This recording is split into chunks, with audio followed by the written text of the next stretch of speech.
an Unspoiled Network podcast. This is Spoil Me, covering The Elder Empire, Shadow Book 1 of Shadow and Sea, Chapters 13, 14, and 15.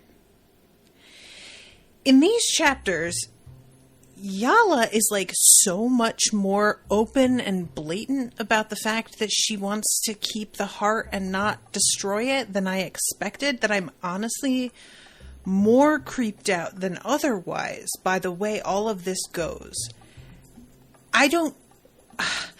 Something much worse has to be on the horizon, because otherwise she wouldn't be so sanguine, right? I don't like this. Welcome to Spoil Me.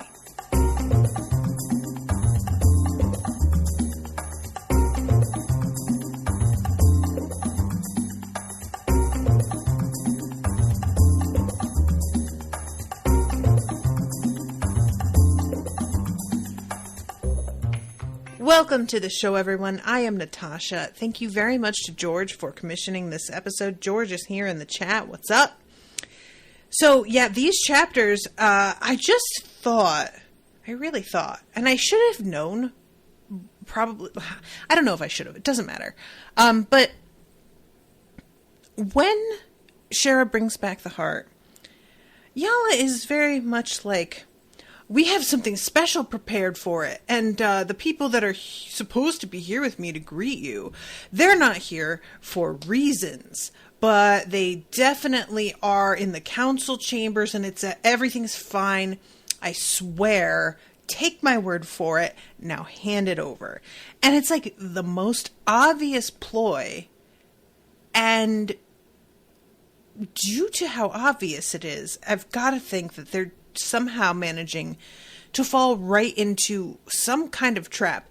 I don't know if Yala has set the trap. I mean, I know the whole thing that we find out from Lucan later is basically they want the heart to be destroyed because somehow that will cause its power to increase. But that's a plan from the sleepers.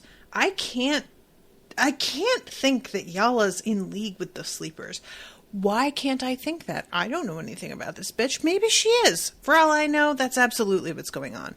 But Yala just seems so self-interested, or at least so interested in the continuation of this organization, that I can't imagine her allying herself with somebody outside of it. The contempt that she has for Shera for putting the Empire first before the consultants themselves leads me to think that emotion, that feeling is genuine. She really does have contempt for Shera over that. So I don't think that she would throw in with somebody else. That said, I'm not entirely sure what is possible in this universe yet. So could somebody be manipulating her into this? Could she be sort of being tricked or overpowered and coerced? I don't know, So, if I don't think that the sleepers are the thing, was she just... What was her... We have alternative... I think she says methods or something that we've developed that seem very promising. What was that? And why doesn't anybody else seem to be willing to point out what she's clearly up to? Because it does not seem to be a surprise to anybody. I'm getting ahead of myself as usual, but I just wanted to start off with these questions. So, we start off with Chapter 13. Over the course of their 2-day voyage, no less than 3 consultants had tried to steal the heart. So, what I didn't realize about the heart itself and how it works. 1, it's got a sort of... the One Ring energy where it makes you believe that it's calling to you personally. The One Ring, it seems like you either have to see it, set eyes on it, and then that will draw you in, or you have to have touched it. That doesn't seem to be true of the heart. If you're just around it, the voice of Nikothi is in your head. which everybody should have been prepared for. And Maya at one point is like, I am genuinely surprised I have to explain to any of you not to listen to the mysterious voice in your head that's telling you to do some shit that you shouldn't fucking do.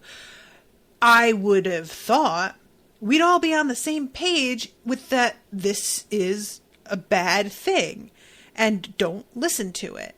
And I gotta say, the more I get to know Maya, the more I love her. I kind of expected, from the impression I got when they were training as kids, I was like, oh, is she going to be just like a pain in the ass?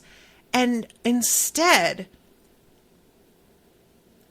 not only do I have this like increased respect for her because of how far she has come in understanding the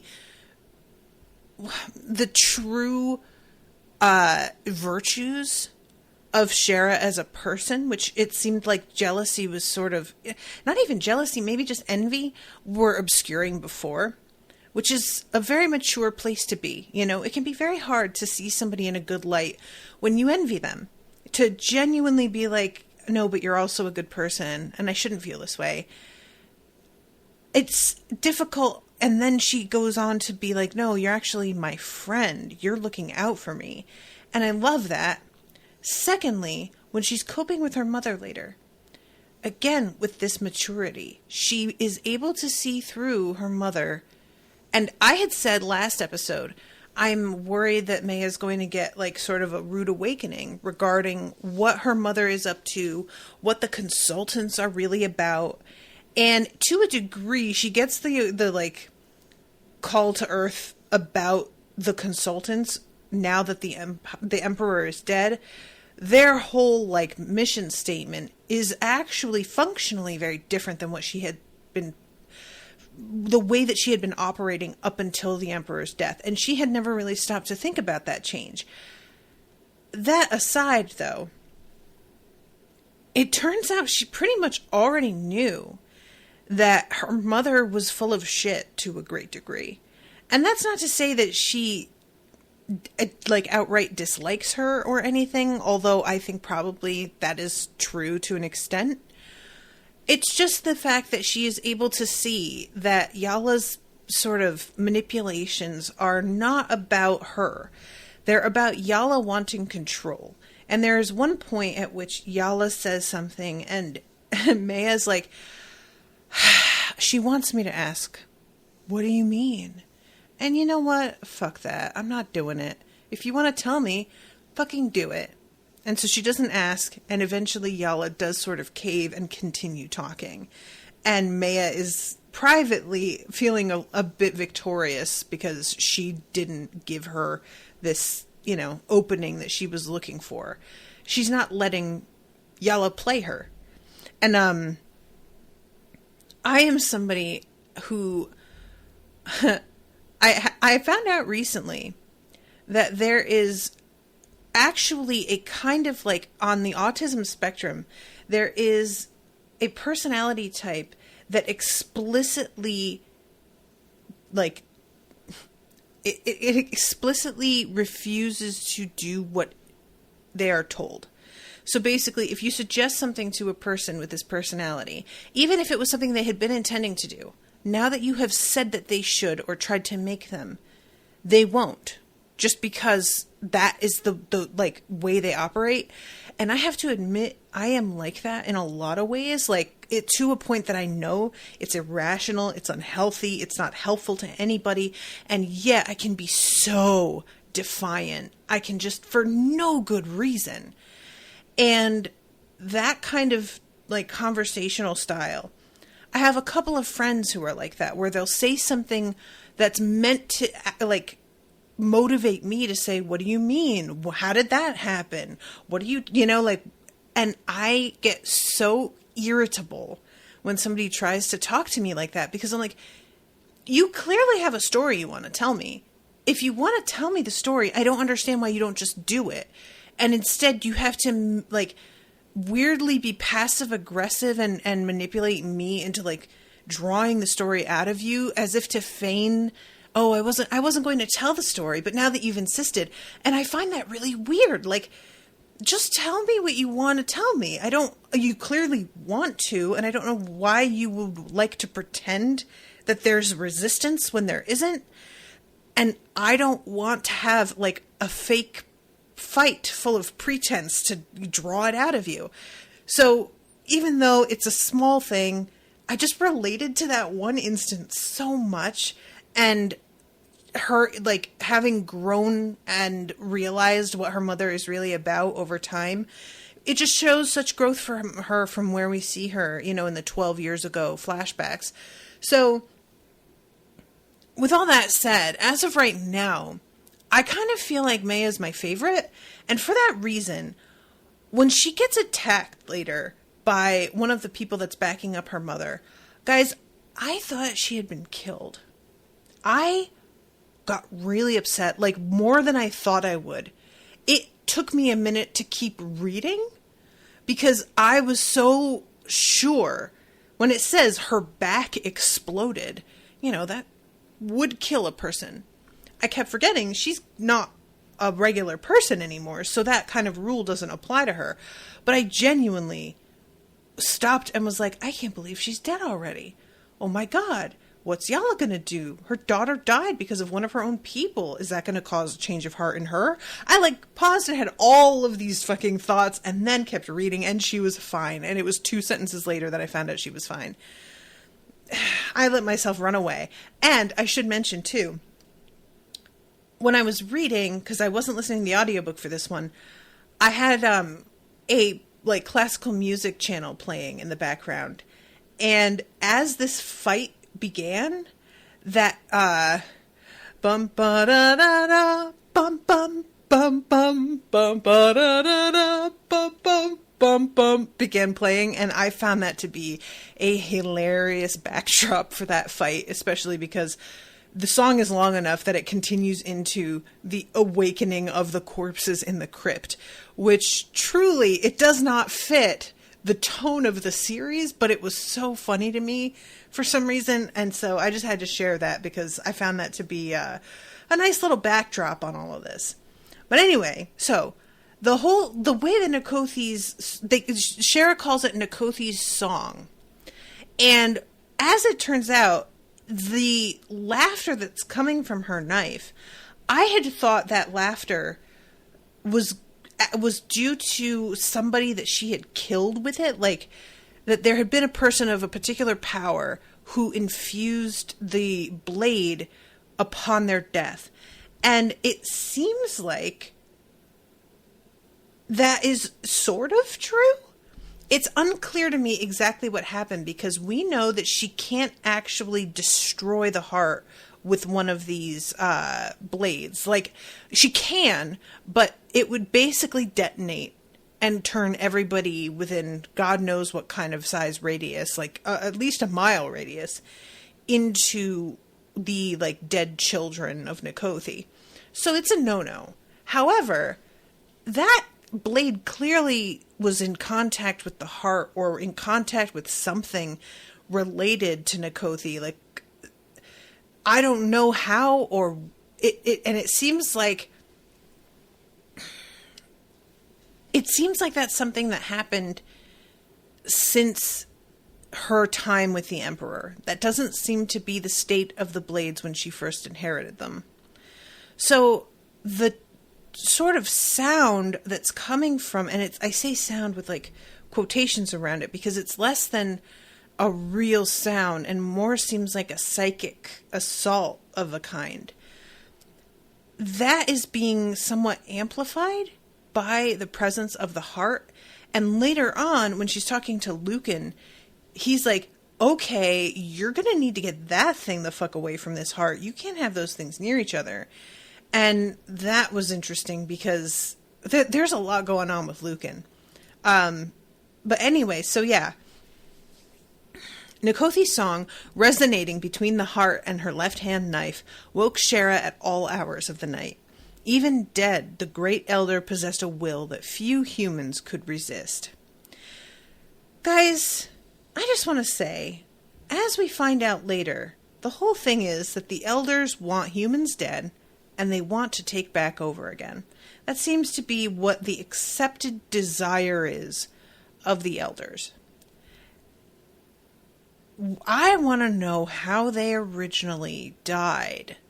Who overthrew them? Like, the fact that they're still around and they're still fighting for their position in the world when they're dead. How? Like, I am assuming, perhaps incorrectly, that their intent was so strong it has simply survived their own deaths, and that while they would like to attempt to take over the world using whatever power remains, it wouldn't actually succeed because they are functionally dead. So it's a sort of like extremely strong echo, backlash, whatever you'd like to call it, of their remaining will on this planet, land, whatever. If that is true, that's, like, in some ways it doesn't matter. It's no better, because they would still essentially enslave or possess people, and even if they didn't functionally come back to power, the human race would be, like, completely obliterated. So whether they're really still alive or not doesn't actually matter. But I don't know if that's, like, I don't know what I would prefer in terms of a story. Do I want them to be able to return? Does it matter? Do the stakes feel any different if the elders completely ruling the world were the end game possibility versus the world simply being like a mass of living dead? Either of those seem terrible. So I can't help but be like, I don't know if I even care if they're alive or not, because either way the damage is so bad. Jan says this iteration, true. I was going to say planet, and then I realized, like, we haven't been far out of this, like, this region, so I wasn't sure if this entire planet was functioning the same way. So I didn't want to say that either, because I guess if it's the iteration, if it functions along the same lines as Cradle, then everybody in Cradle has the potential to be a sacred artist. So maybe it is just the same everywhere in this place. Sammy says, since you've already read Cradle, I'll tell you this. At one point in Cradle, it's mentioned this iteration is a prison. Ooh. Sammy. I don't know what to do with that. Wow. Don't like that. Nope. All right. So the first attempt is this girl who tries to poison Shera and Maya. I love this. Shera punishes this girl by, like, hanging her upside down from the rigging after beating the shit out of her, and she leaves her hanging there for, like, hours. And I love this. Possessed or not, she'd tampered with Shera's dinner and forced her to stay awake watching for an intruder. For the sake of food and sleep, she deserved to be punished. To which I can only say, relatable. I can't even be mad. I 100% react to interference of my comfort / rest and food the same way. So I am firmly Team Shera on this, 100%. The next one is a couple of shepherds. And what they did was pretty smart. They just waited until they were in an area where the boat was navigating between all of these pieces of debris that are hanging in midair, like without gravity. And it's such a wild sight. Understandably, it completely distracts absolutely everybody. And Shera manages to turn around, just like thinking to herself about the captain himself. And the thing that Shera is thinking about, it may not be important at all, but I found it interesting. She's just sort of realizing that the Mason who has been soulbound to this ship would have thought doesn't seem like significant enough a person to have become soulbound. And then she sort of realizes, well, maybe the way that Masons work is that they're able to pull off kind of impressive shit or be in important positions while not drawing attention.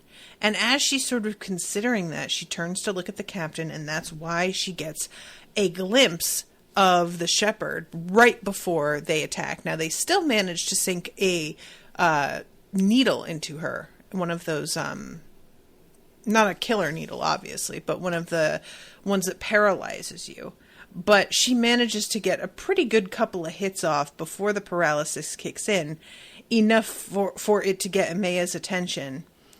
And they are able to stop this dude. Maya, like I said, talks to everybody and is just like, guys, if you hear a mysterious voice whispering to you in your head, giving you instructions, don't listen to it. I'm shocked that I have to tell you this. The ship was filled with an embarrassed silence, and Shera was sure that more than a few had already considered following Nikothi's whispered instructions. I love that so much that everybody on there is just like, oh, yeah, okay, fair. And for some reason, that freaks Shera out more than anything. Shera is so practical. I think that she just forgets how ruled by their emotions other people are, because her emotions are a lot more of a mystery to her. She isn't as connected to them most of the time. That's not to say that she isn't emotional, because, you know, we know that she is. Emotion is what has motivated a couple of the key moments in her life, but it's just not as constant a thing. It takes pretty intense events for her to be forced to action by them. And otherwise, she tends to be in control of herself most of the time. So I think she just tends to forget that a lot of people aren't like that. And just because they are consultants, even among gardeners, her attitude and abilities are particularly rare. So I think she tries to put all other consultants into the same category as herself. And that's not exactly like... What makes her exceptional at her job is not the training she's had. It's what she is like as a person. It's her personality. And that's just a whole other animal, you know? So at this point, she notices somebody else sneaking into the cabin. She's paralyzed and is feeling so, like, completely helpless and frustrated because she wants to signal to Maya, but she can't make a noise. And then Maya... there should be someone sneaking into my cabin behind me. Someone catch him and tie him up, thank you. She turned to Shera and winked. I hear everything that happens on the ship. A young mason cleared his throat from behind her. Everything, Gardner? Maya looked at him with flat, disgusted eyes. Everything.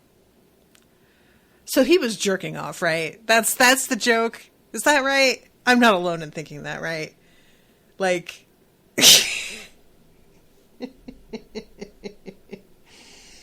Oh, poor kid. He slunk off and hid behind a barrel. So, Yala is waiting. And this again, I was just so surprised by the whole way this went down. Shera carried the heart down to Yala in a sack that was itself wrapped in another cloth and strapped with a tightened leather belt. Hurry, give me the heart. Shera hesitated. The longer we wait, Gardner, the more time Nikothi has to work on us all. That was true, but where were the other two high counselors? Shera asked, where's Carrion? Yala's hands remained steady on the box, and her expression didn't change, but Shera knew she was preparing for trouble. High Counselors Carrion and Tyrell are waiting for us in the council chambers. Great, we'll take it together. Why don't you trust me, Shera? And this is the moment where we get the first look at Yala's motivation. And we haven't gotten an explanation here. And the explanation that we get later is barely one. You know, and I will get to that in a second. But She thought of Lucan, locked behind bars because he'd learned secrets of the original Amharani, secrets that generations of counselors had tried to keep buried. She thought of the regents who would have slept forever because Yala wanted the empire to stay in anarchy after the emperor's death. Chaos was good for business. So that's the first, vibe that we get, that Yala is actually into the money. She's 100% capitalist through and through, baby. Don't you need me? I thought I was the only one on this island capable of destroying a great elder. She hefted the packaged heart, even a piece of one. Yala stretched her fingers as if she itched to draw a knife. We have developed some new techniques and resources that we think are very promising. So, at this point, all pretense is dropped, and Shera is just like, so you're not going to fucking destroy it. And continues with, the emperor would say that it's my concern what you do with it. And Yala says, and look what happened to him. Which, I don't obviously know the circumstances of the whole thing, but I have to assume Yala was behind the emperor's death, or in some way cheering it on, because there's a feeling of a threat to that, and the fact that his death was good for business. I just can't help but feel like something was up there. Let's see, here it is. Oh yeah. The emperor would never have forgiven her. And this is a quote from him. The great elders will do anything to be free again. Free. Not even like alive. Free. So I guess that's the prison thing that Sammy's talking about. But why are there pieces of their body floating around? Ugh, I don't like it. She'd seen what Nakothi could do to him, and she'd seen what the heart had done to the consultants on Bastion's shadow with only 2 days of exposure. Shera couldn't take any further chances. So the heart influence over the emperor, I'll talk about a little bit later once we get to Maya's part, but there's clearly, some influence there as well. The High Counselor raised her voice. Please take the package from Gardener Shera and escort her to prison. She can share a cell with her lover. No one moved. The moment creaked like a thin layer of ice. Just take me to Carrion, Shera said. Don't do this again. Nobody listens to Yala. Nobody does what she says. For me, that's frustrating, because it shows that they know what she's trying to pull here isn't right, but they aren't willing to actually take action against her. And so it's like a kind of mutiny, but not enough of one to have a material effect, which I find like almost more cowardly than just going ahead and doing what she said. I don't know. There's just the fact that it's like inaction and not outright questioning. What the hell? So Shera goes ahead and attacks, but they are prepared. Maya is faster, and Maya steps between the two of them. Yala tries to kill Shera, throws a spade at her heart, and Maya catches the spade in her teeth and shreds it, which is insane. Even Shera is just like, all right, look, I wouldn't want to like go through that shit that you went through, but that is badass AF. God damn. And I really do enjoy every time Shera's impressed with Maya. This is when she gets hit with that chain weapon, and Maya's back practically exploded. Blood and shreds of black cloth burst into the air. And I just immediately was like, oh my God, she's dead. What? She's fine. She's fine. She's fine. She immediately starts healing. I can't tell you guys, I really was so worried. So, yeah, she grabs the fucking chain that she's just been attacked with. Maya's hand blurred. With a crunch, his nose broke. I asked you, she punched him again, to please She kicked him in the shin, snapping bone. "Settle down!" In the end, her voice rose to a shriek, and she was beating into the man with her fists as he lay helpless on the ground. Nobody moved to help him. Yala looked away, disgusted. Which, it's so gross to me that so much of Maya's motivation in accepting these alterations to her body was because she knew Yala would be disgusted with her weakness if she couldn't see it through. And then to see Yala disgusted by what that has done to her in terms of her bloodthirstiness is just so unfair. And it just made me just hate her like that little bit extra. So finally, Shera steps in and she's like, "Look, if you beat him to death, like, I don't really care, but I think you'd be upset by it. So you probably want to stop." And they decide that they are going to go ahead and visit the High Council. And again, Yala has lied. There were a number of architects gathered around. When Yala marched in, she quickly announced that Maya and Shera should be detained for crimes against the guild. The two gardeners drew shears. Those few architects who didn't recognize them personally recognized their weapons, and no one attacked. None of the architects looked at Yala. A few coughed nervously. Again! They're just not obeying, but they're also not gonna, like, outright be like, "Okay, you know what? You've clearly lost it. We're relieving you of command." They have to rely on this woman's daughter to take her to prison. And, like, I have no doubt, because Maya is just such a duty-first kind of person, clearly, that she's not going to, like, let her mom run off because it's her mother and she has a soft spot. That is not how her fucking self operates most of the time. I say most of the time because in her future, we may see something different, but I think she knows better. So they're leaving it to her to perform this duty that really should be their responsibility, and I'm just judging them really hard for fucking not doing any. That's something that I think Will White really digs into a little bit more in the Cradle series, and I think that you can see the shades of it here. The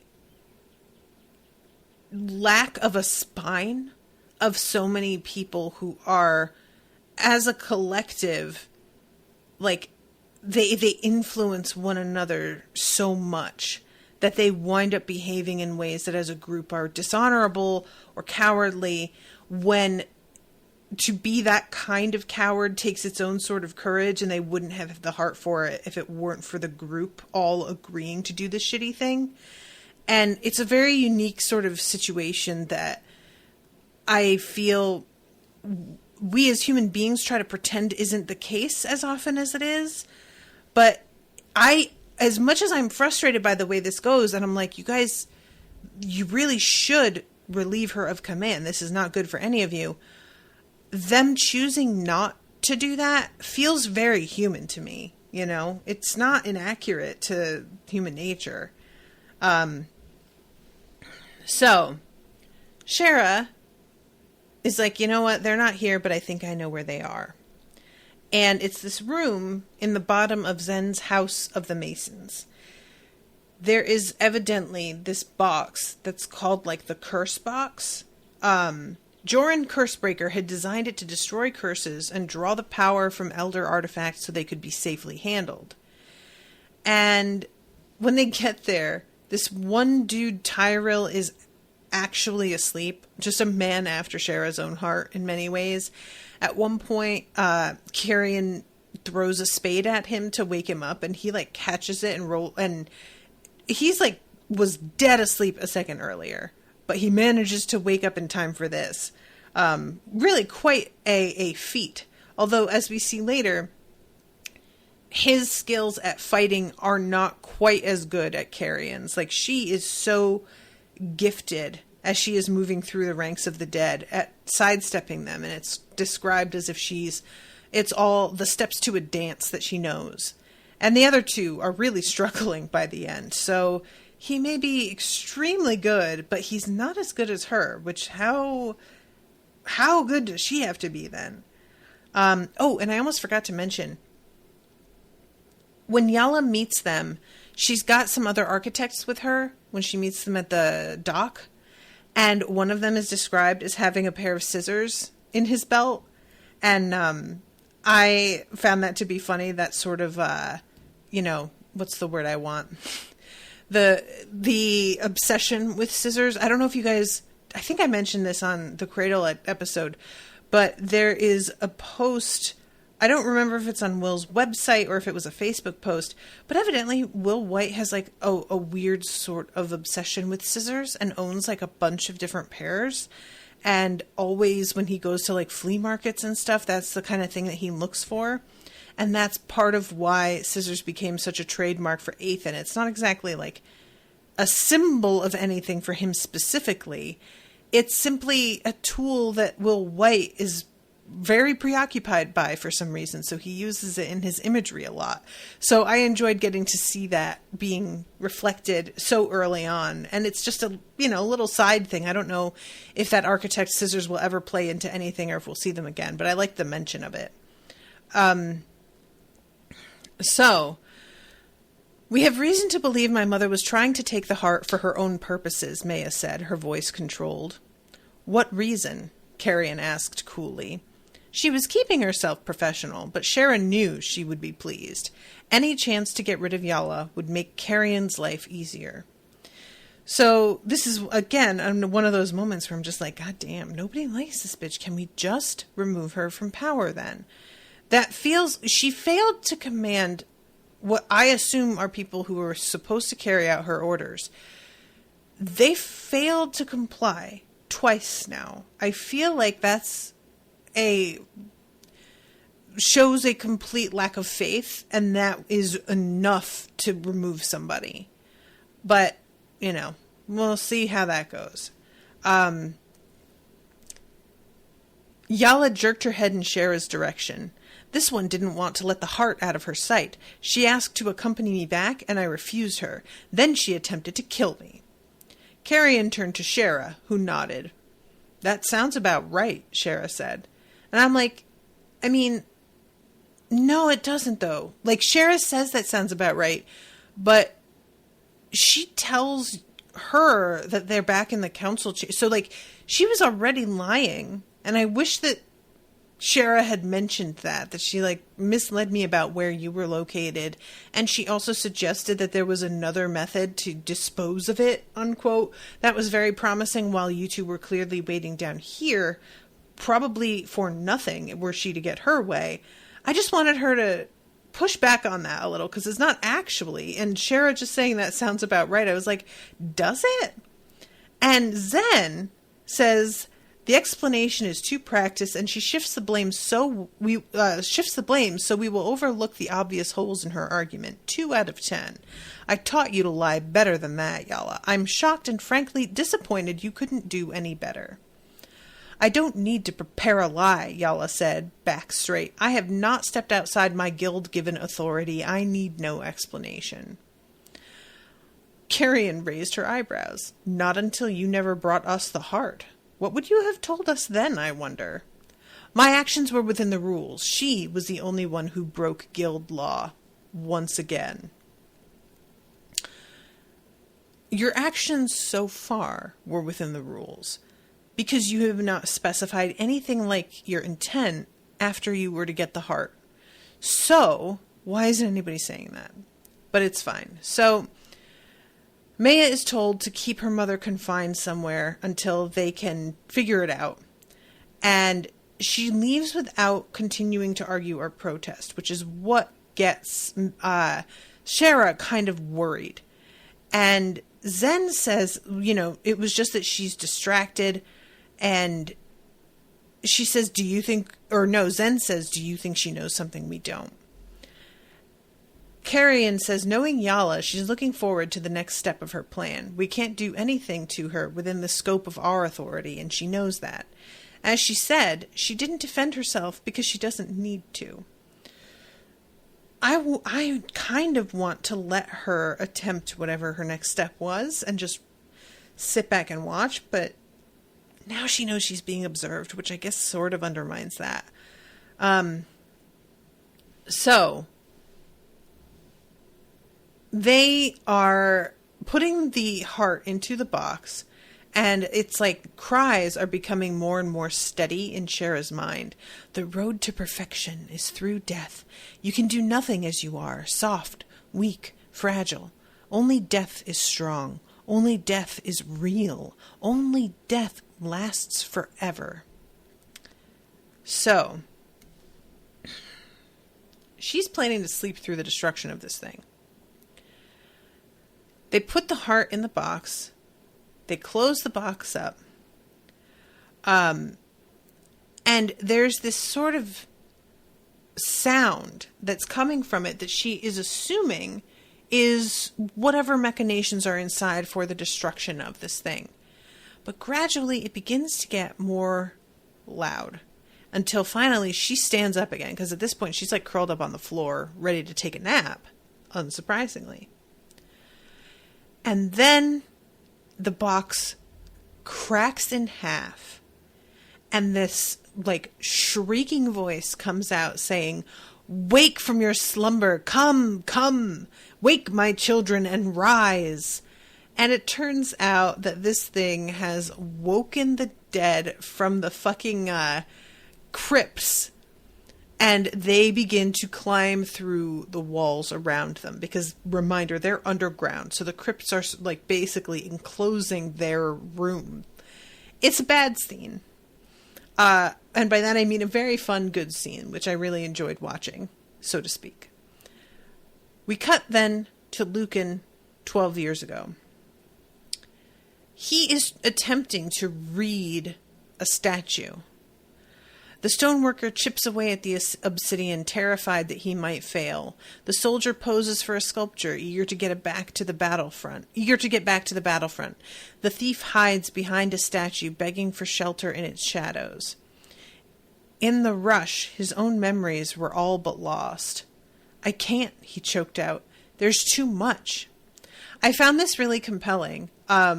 First of all, very reminiscent of Lyndon having to sort the memories from people that he's drained power from. But the sort of tutoring that he's receiving here from the Emperor, and that's what this chapter is mostly in regard to, is a scene with Lucan, Maya, and Shera all receiving instruction from him of different types.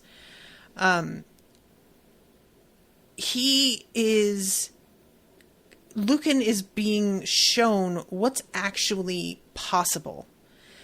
And the key here is realizing that what he has been told is possible could either be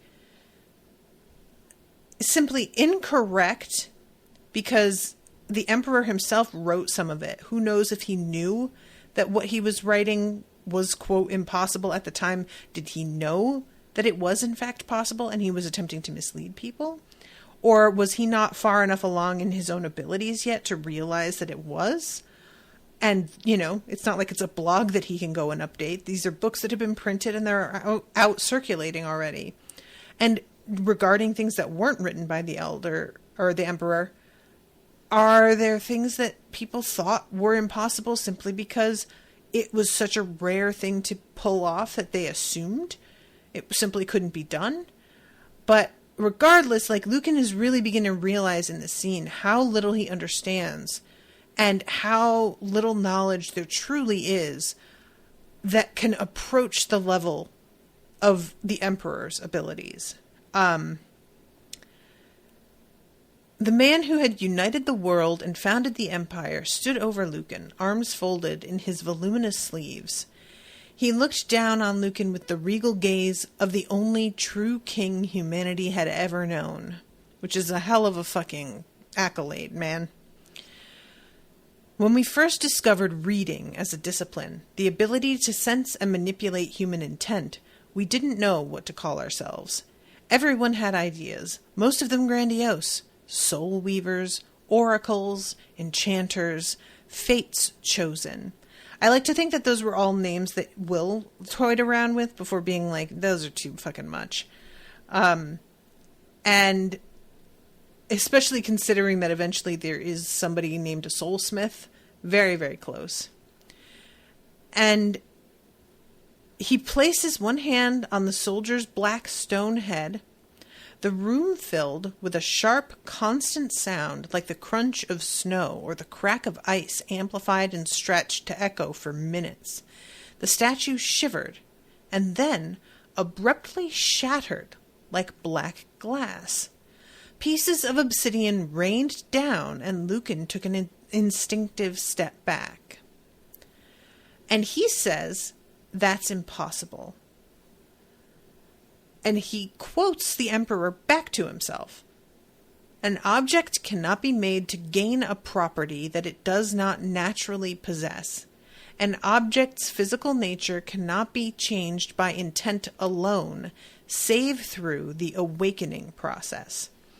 Again, since we don't exactly know what awakening is, I am not entirely sure what the difference is between what the Emperor did here and the, like, for example, the formation of tile from gravel when he's walking on it in earlier chapters. It's unclear to me. And yeah, this this conversation basically continues on the terms of, like, you think you know what's possible and not possible, but you don't even have close to the breadth of skill or understanding to make that kind of absolute claim. He calls this active reading. It's a useful skill, but one that few possess. Perhaps 24 in the entire empire, including several magisters. It is similar to awakening, but requires understanding the object at a fundamental level. Once you do, you can alter the physical structure at will. So what I'm sort of thinking of here is, like, trying to grasp the actual, like, atomic composition of something in order to force it to fall apart. Like, to disrupt that structure, or perhaps like the crystals of the obsidian, because, you know, that there's a structure within stone. Maybe that's what he means. If you manage to crumble this statue to dust, you might be the 25th. And then finishes with, "I'm told the process is painful at first, and there are some who end up insane, but you should be young enough. I believe you'll adapt." And he leaves Lucan with that. So, then we go to his training of Maya. And I don't have that much time left, so I'm going to cut this fairly short. But this is essentially Maya's second attempt at beating this creature that she fails.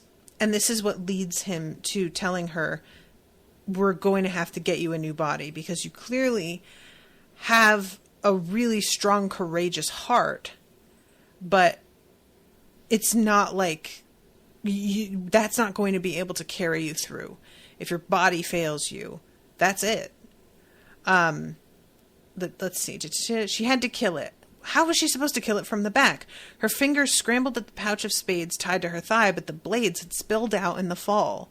Their edges sliced her fingertips, drawing more blood. It didn't hurt. Why didn't it hurt? And I'm assuming that this is because either there was some poison that she got, like, injected with somehow, or it might be that it's supposed to be like a spinal break, and that's caused a kind of weird disconnect with her nerve endings. I don't know.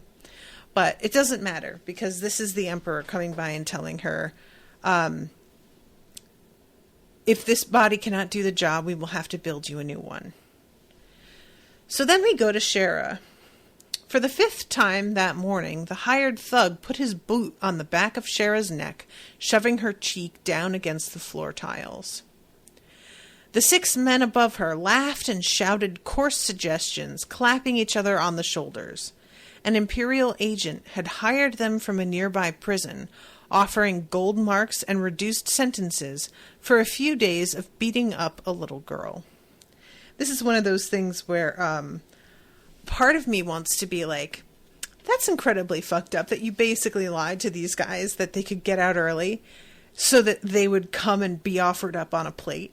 On the other hand, the Emperor didn't expect her to kill them all, and they all are fine with beating up a child and apparently making, like, probably sexually assaulty sort of suggestions, so fuck those guys. In summary, they're dead. I'm not sorry. So at this point, the Emperor comes in. She is soaked with sweat, exhausted, covered in bruises. And he says, haven't you had enough of being kicked? And she's like, well, I told them to stop, but apparently they only listen to you. You must be tired. Call off your dogs and I'll be asleep in 10 seconds flat. She has this very casual way of talking to him that I think he really appreciates in a lot of ways.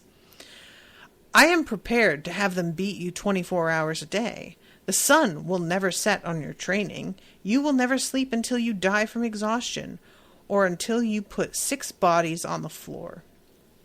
You could do it right now and take the rest of the day off, which is powerful motivation for a girl like Shera.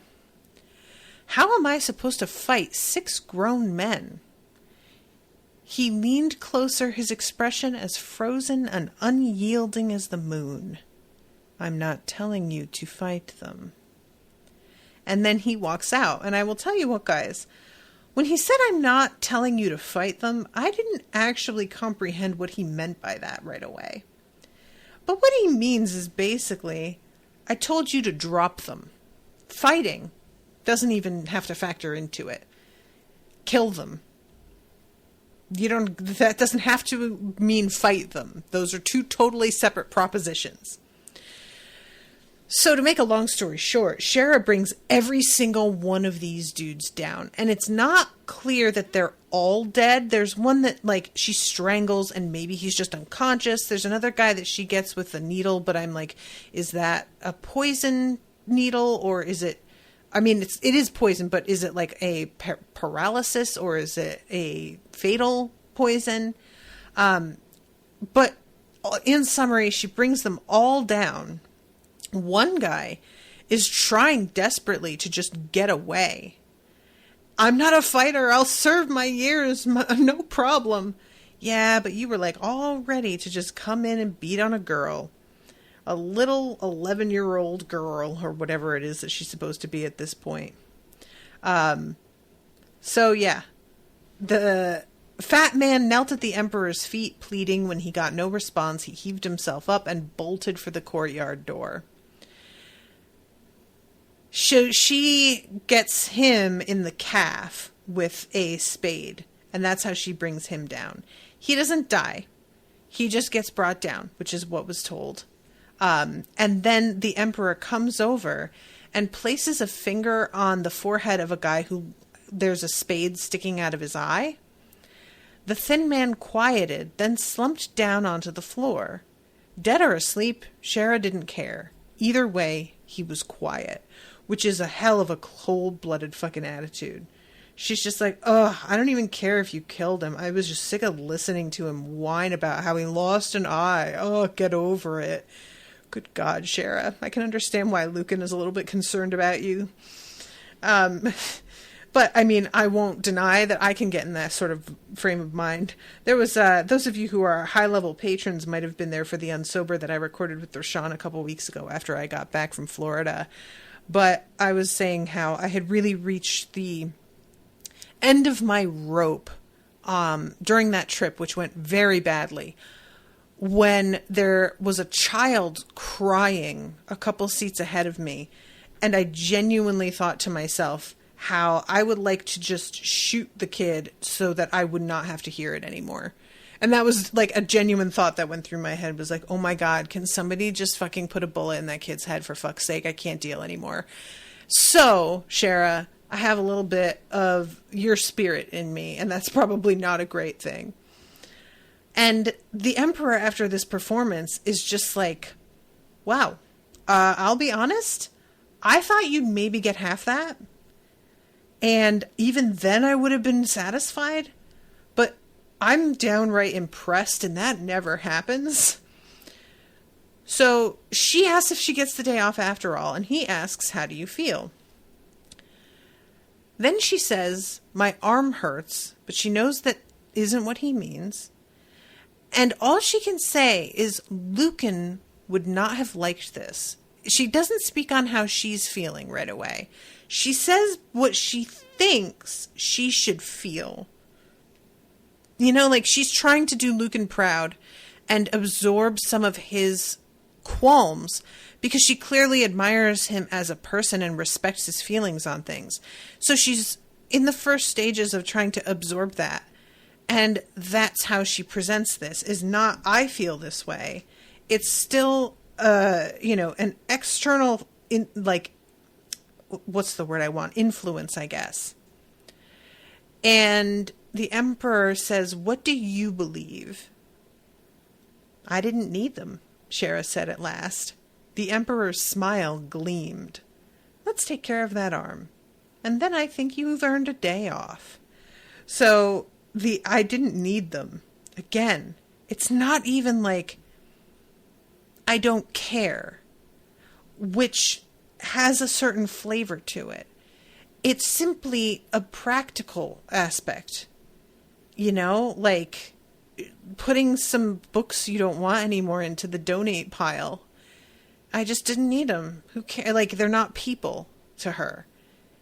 Very chilling, honestly, in a lot of ways. So we're going to go now, and I'm practically out of time, but I've talked so much about chapter 15 already that I don't feel too bad about it. But this is the conversation between Maya and Yala. And Yala is being escorted and doing that thing where she's trying to get Maya to have certain reactions, and Maya is determinedly not rising to the bait. And she says something about her mother having a problem with Shera, despite Shera having done more to serve this guild than anyone. And Yala's like, no, not the guild. She has served the empire. And that's the point where she turns around dramatically to walk away, and Maya's just like, ugh, whatever, and just lets her. And then the 2 years after the emperor's death were the most profitable period for the consultants in living memory. Now, the thing that rings a little false for me here, and this may be amended, is simply that I don't know what all everybody even does with money out of the consultants. They all seem to live on the island and be given the same kinds of housing and opportunities as each other. So do they have lives in the city and homes in the city that they can what is the money doing for her? Because I know what the money would do for the average person, but it doesn't really seem like the consultants operate on that kind of level as regular humans trying to keep up appearances. But yeah, this is, her whole attitude is basically, fuck them kids. I want to make money. And Yala says something about how she won't compromise with a traitor. And I was like, that's rich. You're about to do some underhanded shit with Nikothi's heart and betray everybody who was waiting for you to destroy the thing. And thankfully, Maya does step in with that. What did they plan on doing with it? I'll tell you. They plan to waste it. That power could be ours. And I'm like, oh my God. Okay, cool. You're going to be like this. And this is when Maya brings up the Emperor. You speak of ill effects lightly, as though the Emperor had managed to stave off the symptoms of some disease. I lived in the Imperial Palace for years. I stood as close to the Emperor as I stand to you now, and I saw the effects of Nikothi's heart. He fought madness every day. That he lasted an hour without going insane was a testament to his incredible willpower, much less over a millennium. I knew the Emperor for several years before I noticed anything was wrong, but once he told us the truth, I watched him and realized he never went an instant without wrestling Nikothi for control. And I guarantee you that he would tell us to destroy it now. Do you know better than the Emperor? And Yala just says the emperor is dead and so is the empire, which it's not even her saying, I know better. It's more her saying, like, you think that he knows best, but even if he does, he isn't relevant. Who cares? He's dead and gone. And I was just like, yeah, but he did live for, like, literal millennia. So he knew something. I feel like it just, Yala is just control. She wants control. That's what she wants. And it's pitiful, and she needs to get over herself. So then we have the fight with the dead. There's not a lot to talk about here except for this one part that I found really funny. She gripped the heart in her still functional hand. Many of the children that had been sealed in the statues had begun to run her way, so she threw the heart over their heads. She assumed that they would watch as the heart sailed over their skulls, but one of the first Amharani leaped into the air, catching Nakothi's heart in both hands before landing. "Why?" Tyrell shouted, tones sad and forlorn as though he were begging for an answer. "I thought it would work," Shera called back. I found that so funny, you guys. At this point, Maya dives in and retrieves the heart and drops it in fucking Shera's lap. And it's just like, I don't want to touch that shit anymore. You go and talk to your boyfriend about what's going on here. So she goes to see him because since he is a reader and he has been making some pretty incredible shit lately, like those boots, maybe he can do something. And when she gets there, he is scribbling down so much stuff. And it turns out that the woman that they have imprisoned, Jyrene, she is one of those worshippers for the sleepless. She is like in contact with people despite being imprisoned. And so, first of all, this means that her husband is probably going to find out that she's still alive. I'm going to assume. If he's in contact with her people, which I'm going to assume he is. And secondly, she's got like one of the visitors that he met. What is it that he says? It's fascinating. They expect the power of the heart to increase. And let's see, I'm trying to find the spot. Because he says something about like elders visiting her. But I'm going to get there in a second. Oh yeah, here's the part. If this isn't Nakothi, Shera, this isn't Nakothi's stored intent acting on its own. There is a conscious mind behind this. If you destroy the heart now and its power is released, it could wake the dead mother. We don't have room for any accidents. So, yeah, here it is. They sent a messenger into her cell, probably an elder spawn. I can't believe that they can do that.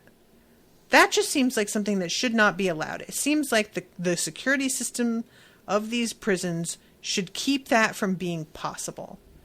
But fuck. And Shera a couple of times is ready to just walk up out of there with her knife and kill this bitch. And Lucan keeps stopping her and being like, no, she's super valuable. We're learning a lot. And this is when he says they expect you to destroy it. And when you do, you release the power stored within. And that's the signal for something to happen. So basically what we've got here is a case of like the sort of story that we've seen before where it's a prisoner who's, and I'm not saying the prisoner is Jyrene. I'm saying that the prisoner is Nakothi's heart. Where it's like somebody gets arrested and you're like, haha, we have you now. And then it turns out they are in prison on purpose. Like, this is where they wanted to be. And I'm not sure that Calder intended for this, but it seems that Jyrene maybe was working on a slightly different project than Calder was. Maybe they're at odds. I don't know what kind of relationship they have. So, she asks him to work on the heart and figure out a way to sap its power. And then says, you can't always hold this yourself. I can't emphasize that enough. Assign a team of people to run it all over the island, spreading its influence around as much as possible. We can't let it pile up in one place. Which is a weird concept. Instead of just keeping it hidden away from everybody, we actively have to spread its influence, which feels like the opposite of what you'd want to do. But because there's like a power here that basically acts as like compound interest, which is a bad thing, we've got to, which is a smart thing to do as a storyteller, because keeping it locked in one place, that is much more of a boring security tactic than having to move it around. So I really like that as a device. And I'm interested in seeing what happens there. So, all right, I am out of time. I'm over time. I got to wrap up. But thank you again very much to George for commissioning this episode. I hope that you guys are enjoying the coverage. And I will be seeing you on Friday with a new episode. So until then, toodaloo, motherfuckers.